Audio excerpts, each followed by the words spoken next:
सलाम। हम खुदा के जिंदा पाक कलाम में से देखेंगे ज़बूर 121।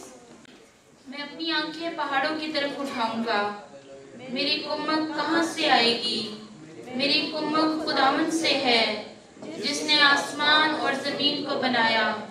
वो तेरे पाँव को फिसलने ना देगा, तेरा मुहाफिज ऊँघने का नहीं। देख, इसराइल का मुहाफिज ना ऊँघेगा ना सोएगा। खुदावंद तेरा मुहाफिज है, खुदावंद तेरे दाहिने हाथ पर तेरा साहिबान है। ना आफताब दिन को तुझे जरर पहुँचाएगा, ना महताब रात को। खुदावंद हर बला से तुझे महफूज रखेगा, वो तेरी जान को महफूज रखेगा। खुदावंद तेरी आमदरफ्त में अब से हमेशा तक तेरी हिफाजत करेगा। आमीन।